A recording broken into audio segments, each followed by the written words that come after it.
So Newcastle United go into this weekend on Sunday afternoon. We'll be playing Manchester United at home. The Red Devils have just drawn 0-0 against AZ Alkmaar in their Europa League group stage game. So Ole Gunnar Solskjaer is a manager that is under huge pressure at the moment. For me personally, it would not surprise me if Ed Woodward somehow feels a bit regretful about giving Solskjaer the job in the first place. You know, if Woodward sacks him in the near future, that is, it'll mean that some blame will be attached to him as well in, you know, trusting him with the job in the first place. That's my opinion. And if we get the win on Sunday, I really do think that could well be the end of Solskjaer at Manchester United. Let us know what you think down in the comments. But this is the looking at the opposition video, so let's start off by looking at the last 6 games for Manchester United. So we'll get them on screen for you. Going in chronological order, we have Leicester City at home. They won 1-0, Marcus Rashford from the penalty spot. Then their first Europa League group game of the season came at home to Astana. Again, that was another 1-0 win. Then things started to turn for the worst. West Ham United away, lost 2-0. It was a terrible performance, I think, from that side. And then a few days later, Rochdale from League 2 took them all the way to penalties at Old Trafford. Make of that what you will. Then after that, it was Arsenal at home on Monday night, just gone. It was a 1-1 draw. And then tonight, they drew 0-0 against AZ Alkmaar. So that's 4 points from their opening 2 group stage games in the Europa League. Where they are in the Premier League table now, they are 10th at the moment. 7 games gone, so, you know, 30 games left, like 31 games left. You could say that the season has definitely started now, and that teams, you know, should start to look like where they should be ending at at the end of the season, if that makes sense. Yes, they are the lowest of the top 6 teams. Of course, top 6: Chelsea, Arsenal, Liverpool, Man City, Man United, and Tottenham. Of course, Man United are the lowest out of those teams. They're currently 10th. And after 7 games, you know, you'd think that is quite a lot below par, considering that Solskjaer, he had a fantastic start to his time at Man United, and of course the last couple of months, last 6 weeks or so of last season, has been a terrible run of form for them, just as Solskjaer was given the job on a permanent basis, and that has continued going into this season. So Man United fans are not happy. So Man United, they do have quite a lengthy injury list to talk about. Anthony Martial has a hamstring problem. He's a doubt, as is Paul Pogba. Aaron Wan-Bissaka has missed the last 2 games due to a bout of tonsillitis.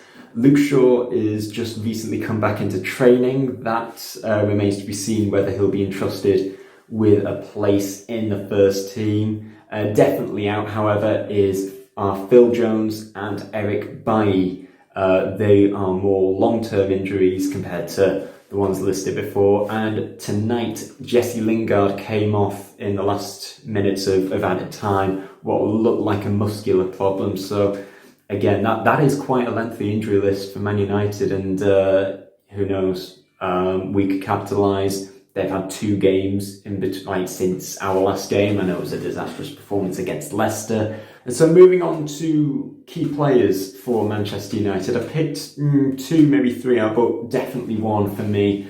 I think it's got to be Marcus Rashford. I think despite Man United being in a worse position under Solskjaer compared to Mourinho, I think it certainly looks like Rashford looks so much happier, so much more comfortable under Solskjaer than he did while working with Mourinho. You know, he's a player that can really turn games around, and, you know, he got half an hour tonight, so that's all right for his match fitness or tiredness, whatever way that you want to look at it. So hopefully, you know, he'll be slightly fatigued, because I think on Sunday I can see him, you know, making a difference, to be honest. Other players, I listed Dan James here and Nemanja Matic. Now James, great start to the season, sort of tailed off once September came about 4 weeks ago. But he scored 3 goals in his first 4 games of the season. He's become part of the Welsh setup, and quite a lot of Wales fans from university down there. They like him a lot. They like him a lot. And Nemanja Matic, I think you got to look at it defensively. He does a great job of protecting that back line.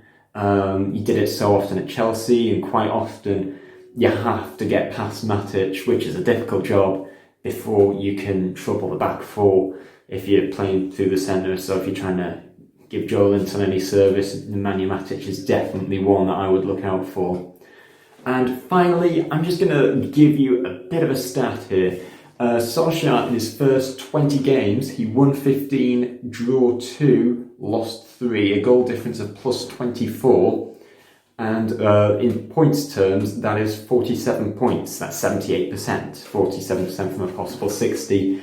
Whereas his last 20 games, now this is where the real compare-contrast, whatever you want to call it, comes in. His last 20 games, he's won 6, drawn 6, lost 8, goal difference of -8, 24 points. That is a 96% difference compared to his first 20 games. So that is a big difference. So I think when you consider that managers nowadays, that it only takes one bad run of form for them to get the chop and lose their job. So, and look at Steve Bruce. He could be out the door next as well.